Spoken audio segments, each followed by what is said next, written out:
What's up, everybody? Finally, the first episode of Kickin' It with Kunkel is here. We have been working on this for a long time.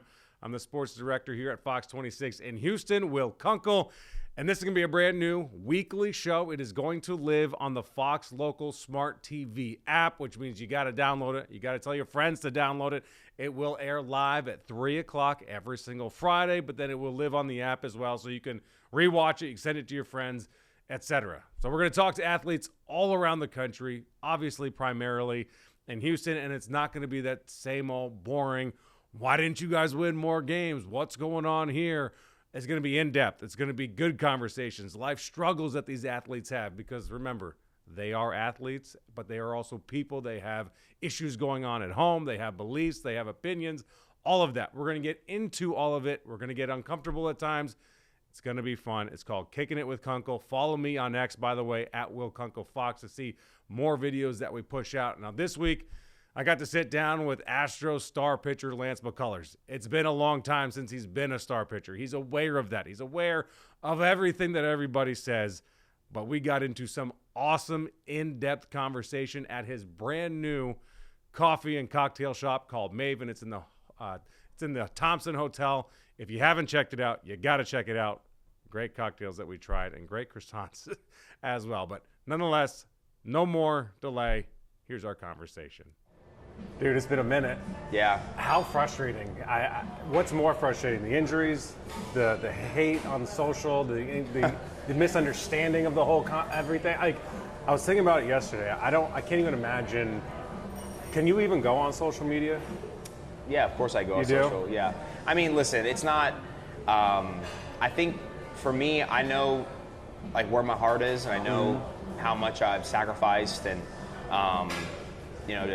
to get to this point in my life. And I think people are like, oh, it's like, why would I want to be hurt? This is my life's work, my life's dedication. I've dedicated my whole life to this, so it's like, why would I want to be missing out on the most prime opportunity, prime times of my career with injury? And it's all field related, I mean, a lot of guys get hurt riding mountain bikes, on ATVs, doing things they shouldn't be doing. I mean, it's all field related, and unfortunately, it's been a common theme. It's with the elbow, but a lot of guys go through it. So I'm not too worried about. Oh yes. Thank you, my friend. What do we have here? Oh, I think it's Lance's favorite drink. That's true. That's true. We have this in common, my man. Yeah. Dude, so cheers to that. I've never seen one with an orange peel, by the way. For me, it's kind of another like. Oh my gosh. We need to do this daily. Yeah, right? Are you allowed to eat carbs? You look like a no-carb guy. No, I eat carbs. Thank you. You guys are the best. Thank you. For me, it's like I'm very confident in who I am as a person, my faith, in God and Jesus, my family. They stabilize me. So, people will love you, people will hate you. Even when you're doing great, people are going to hate you. When you're not doing great, people are going to hate you, or people are going to love you for who you are. So for me, I mean, that's not really a big concern. So your faith, when did you really were like, all right, I'm diving in, versus kind of how we all are to start, surface level relationship? You're like, hey God, I'm here, I kind of need this, and put a quarter in, ask for something, and see if hopefully you get it, right? Yeah. When were you like, because the deeper you go with your faith, the harder it gets. It's like a relationship. Right. When I first got married, surface level was awesome. Dinner was easy, a couple cocktails, get along, no problem. And then once you start peeling away that proverbial onion, it gets more and more and more difficult. Now you fall more in love with your wife, and your relationship with Christ gets deeper and more impactful and more important to you, but it also becomes a little bit more difficult as well. So when were you like, all right, let's dive in, and what was that process like? Probably when I actually had surgery. And I was kind of saying, like, literally going into the surgery, I really was like, I just need, I was so stressed, so anxiety ridden, like so on edge every day, just about like, is my arm gonna hurt, is it not gonna hurt, am I gonna be able to come back, am I not gonna be able to come back? So for me, it was like really just that first moment where I was really talking to God, and I was praying to Jesus, and I was just saying, listen, like I really am like turning it over.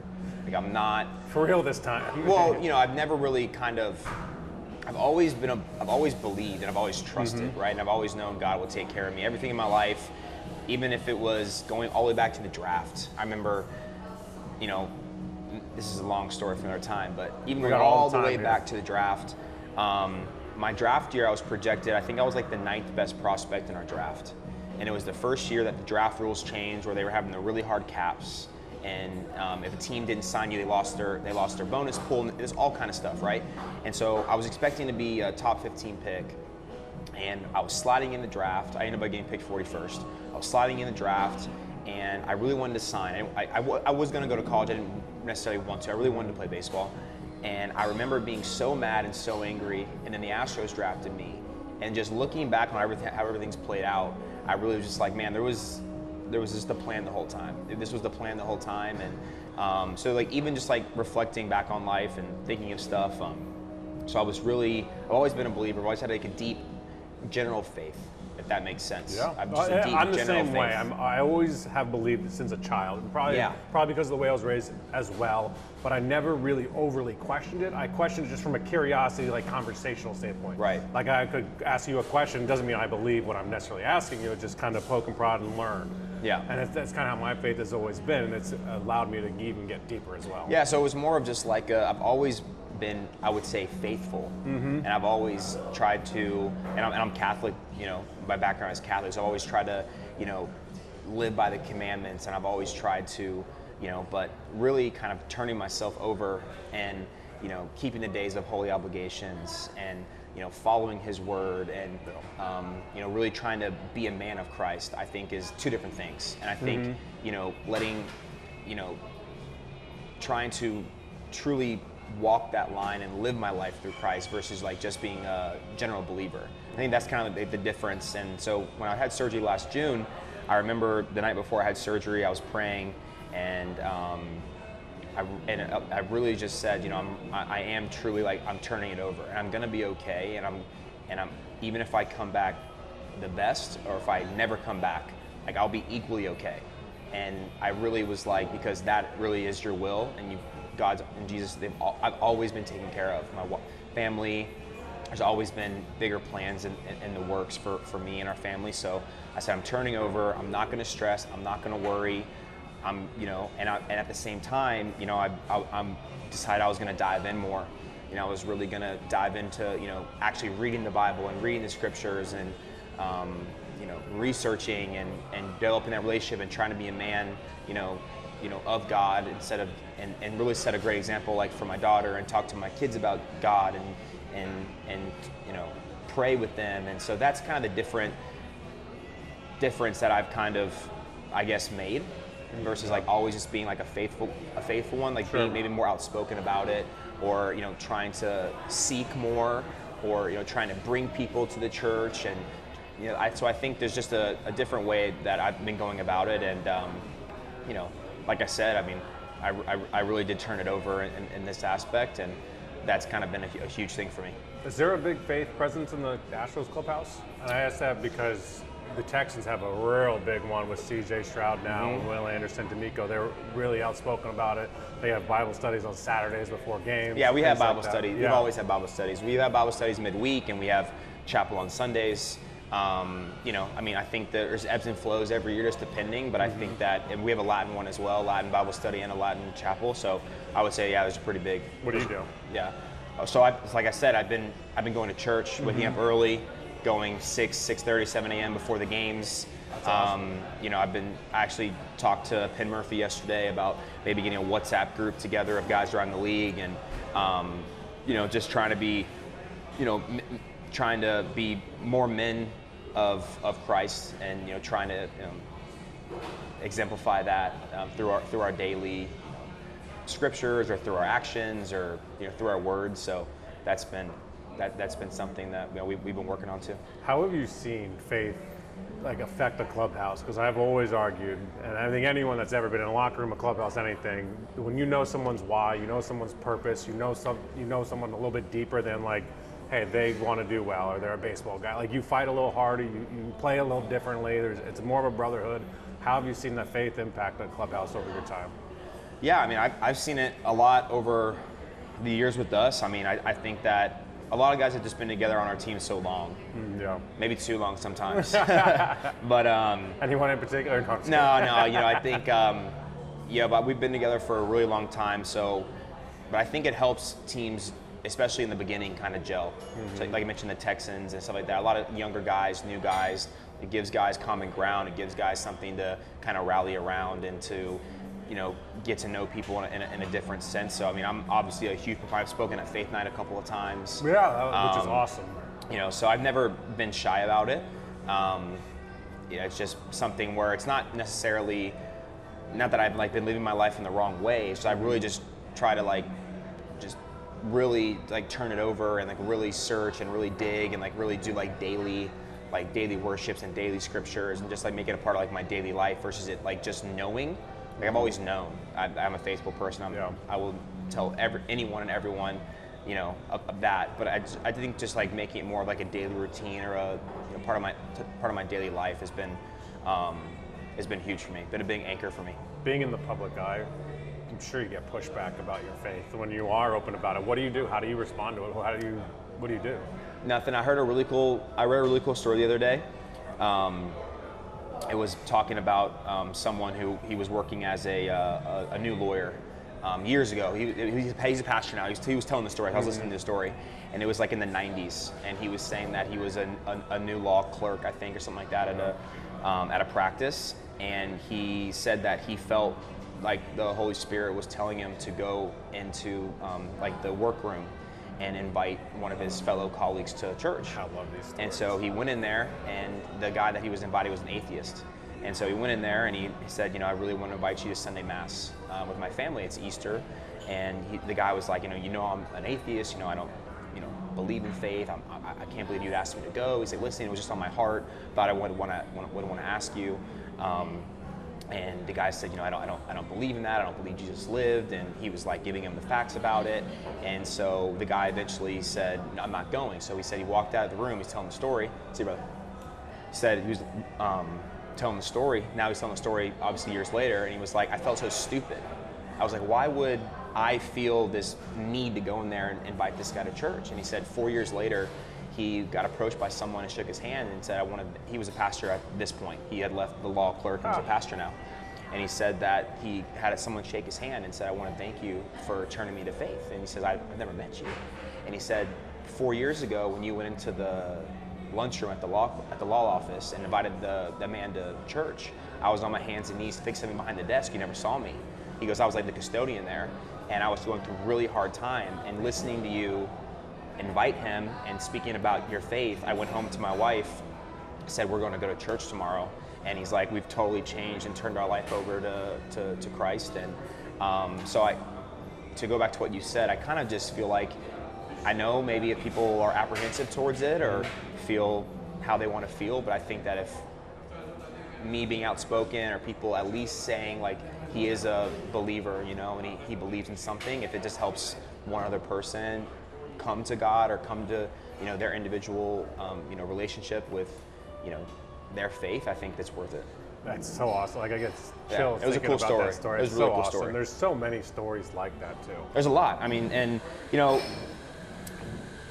I think I have such a strong, and it's hard because it's just faith, But and I was always raised in a Christian household, but I wasn't say it was there was no we weren't memorizing scriptures, and there was no force, and we played baseball a lot growing up. So people think we're banging drums, lighting things, it's sacrificing it's calves. like a deep faith, And so for me, it's just something that I think I've been given a deep faith to kind of spread, and that's something that you try to, and like you said, we're in a weird time in the world with social and people's opinions and things of that nature, but I really just try to focus on kind of what I'm doing and feel like I know I'm coming from a good space. Kind of the same thing what you're saying about social or people. It's people are going to be mad at me because I have a hurt elbow from pitching. I mean, I can't do anything about that. I didn't ride a mountain bike and flip over and break my collarbone and can't pitch anymore. I can't, I can't control kind of their thoughts or their feelings. So I know I've done what I can. I know that I've spent multiple six figures on training and dietitians and chefs and trying to get my body and be out there as much as possible. And at the end of the day, it only really affects me. This is my career. It's, you know, what I have to hang my hat on when I'm retired. And it's, you know, these are my prime years of my career. And not that money's a thing, but if people would be like, oh, you know, it's like, well, if I was pitching and I was able to be out there more often, I'm sure I would extend my career and make a lot more money. Yeah. You know, so I think that if someone's coming from that angle, it's like, well, I'm only costing myself money. I'm only costing myself what I've worked for my whole life, my, you know, not my legacy, but like my internal, you know, kind of what I hang my hat on when I retire. Sure. So it only affects me. So people that are like mad at me, it's the weirdest thing. It's like, I think I've worked my whole life and dedicated my whole life to being a professional athlete and trying to be the best I can be, and you think I enjoy sitting in the dugout watching baseball games? The answer is no. And I had this conversation with someone the other day because they're like, all right, so they brought up your name. They go, Lance gets a paycheck every 2 weeks to do what? Well, I mean, I said, I'll promise you this. His job is way harder now to rehab than it is to go out there and pitch every 5 days, run some polls in between, loosen it up, and like just go about his day and his job and his career and his passion. I guarantee you it's way harder now and way less enjoyable doing it this way than it is if he was like completely healthy. Well, for sure less enjoyable. I mean, and I'm at the field way more hours. If that makes them feel better. I get to the field probably around like 12:30 because I have to rehab before I try to get all my rehab done and in before like a lot of the guys start showing up. So I get there like 12:30. I don't leave till like 11. If I was healthy, I'd show up at like 3. And if you're not pitching, you know, a couple rounds of golf, or enjoy yourself with the boys, like it's a completely different life than if you are actually playing. Yeah, I mean, like rehab sucks. Yeah, it sucks, and like that's another thing. It's like people will also like get at me about like, you know, the business stuff or like whatever, like during my rehab. Well, it's like for me, I've been through rehabs before, and it's very hard. It's very dark sometimes. You know, you get you know kind of down in the depths. People forget about you. Yeah, like well, it's not even about that. It's just like you personally, like having surgery and like trying to rehab back it's a hard process. It's not an ezy process. 100%. And so, you know, there's a lot of time alone. There's a lot of time, you know, kind of, you know, almost drowning like your self sorrows per se. For sure. Not that I did that this rehab. Like I said, I turned it over and I was really not going to worry about it. But previous rehabs, and so like for me, this and it's just given me like a new outlet, and it's really kind of like reinvigorated me. So I show up to the field every day, and I'm like excited to go to the field. I'm excited for rehab. I'm excited to make those strides. Whereas before, my old rehabs, it's like I don't want to go to the field. Like I don't want to get out of bed. Like I'm not in a good mental space throughout the rehab. So, you know, I can't, like I said, I can't control the way people feel. You know, I'm pitching great. Everyone loves you. You pitch bad one game, everybody hates you. You don't pitch, they hate you. If you are pitching and you're not pitching to their standards, they don't. I mean, it's just the nature of the beast, and I'm okay with that. You know, I'm okay with that, and so I've really just kind of come to peace with it. What's your role in the clubhouse when you're hurt? Because like, you know, team's struggling.